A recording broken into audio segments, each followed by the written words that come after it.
te Seex Tijaan ku mënoon takk la waaye ku mënoon gaaw a mokkal la te du fàtte jëmm jooju moo ko jàngal alquran bàyyi ne summa taaqat nafsu imaamin li ilmin yaa lahaa himmatun kon nag yaa ngi gis Mawlaana Seex Tijaan bàyyi lay wax ne ku teel a xam bakkan lu mu bëgg la mu teel koo xeñ bakkanam teel a sóobu ci yoon yi pour mën a not bakkanam bi pour mën a am ay teraanga yoo xam ne ci yàlla lay jógee te mooy dolleeku ci yàlla daayima bàyyi nag ne ku amoon Seex Tijaan mu ne yaa lahaa himmatun yaa lahaa éemal himma Seex Tijaan bi radiyallahu anhu kon da ngay gis ne Seex Tijaan moomu bàyyi ngi wax ne éemal himmat Seex Tijaan lim la bëgg jàngal mooy te du loon di nelaw dafa amoon yitte li mu am yëpp du ay tëdd di nelaw waaye yitte moo ko may radiyallahu anhu bàyyi ne xaasa sayqi baawara kulla ulumin kalla an barki xaasa sayqi baawara kulla ulumin yaani Seex Tijaan radiyallahu anhu mbooleem xam-xam maanaam géeji xam-xam yi bëtt na ko ba teeri seen tefes yi booba ndaw la bàyyi ne Seex Tijaan booba kat xaasa sabqa laq na xam-xam yooyu ci bi muy am xaama ak kin bi muy am ñaar fukki at ak benn booba fekk na bépp xam-xam bu ñuy rotal ci téere Seex Tijaan radiyallahu anhu mokkal na ko wattu na ko yàlla dogal nag mu teel a nekk responsable ci boppam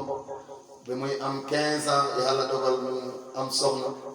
soo xam ne mu ngi tuddoon Xadijatu wax nañ sax ci ñenn ñi borom xam-xam yi dañ ne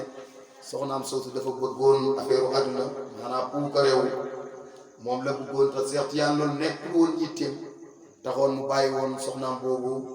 sa déwén sa mu am naqar bu métti ñàkk ñaari way juróom ci benn bés ci feebar boo xam ne moo fa jaaroon muy Aïcha mu tedd moomu ak Abdalaay mi nga xam ne moo ko jur maanaam Muhammad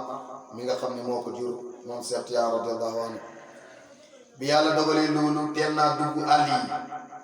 bëtti ay àll pour jëri pour éeg si ay bëgg a éeg si ay maqaama radiyallahu anhu dem na Tunus egg na sax ci fi ñuy wax Égypte foofu sax la dajee ak borom xam-xam bu mag bi ngeen di dégg miin ko lool muy borom xam-xam bu daan wax Muhammadul Kurdi kooku nag laaj na Seex Tijaan radiyallahu anhu bi ko gisee mu ne ko ana lan mooy sa yitte Seex Tijaan ne ko man bëgg a éeg ci qutbaaniyatul islam rek moom la yitte kon moom ku amoon bëgg-bëgg waaye Muhammadul Kurdi gis na ne sax moom li muy gis ci Seex Tijaan ci kanamam ci ay maqaama mu ëpp loolu sax mu ne ko yow li ngay wax noonu li ngay sàkk li ngay am ëpp na ko loolu wa ala kulli haalin ku amoon yitte la pour uti dolleeku ci yàlla fu mën a toll te loolu Mawlaana Cheikh Ibrahim doon na ko ci bàyyi mi nga xam ne wax na ne matlabi an akuna qutban lil baraaya bàyyi na sama càkkute maanaam sama mébét man mooy ma nekk qutbul baraaya kon kooku bàyyi ne dafa amoon lu mu yittewoo bëggoon ko comme ni Seex Tijaan amee woon yitte bàyyi ne matlabi ru'yal maqaami suratan duuna tawaani moom tamit lu nekkoon yitte mooy éeg si maqaama yi kawe yi toog ci di ko doxal comme ñi nga xam ne ñoo ko doon doxal bàyyi emu seen maqaama yooyu te loolu bàyyi wax na ci beneen ne amaltu sirri xaatimul wilaaya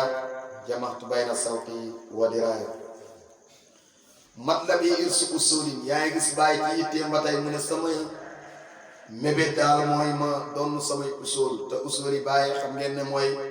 yonentu yàlla moom ak Seex Tijaan loolu rek la bàyyi yittee woon bàyyi wax na nag li ñuy tuddee xutbu bàyyi ne bari na fal aqtaabu kasiruuna waaye ani bii fardul jaami xutbu yi bari na torop bàyyi ne li ma ci namm mooy fardul jaami bi kooku moom waahidun fi samaan wa min istimdaadul aarifiina minhu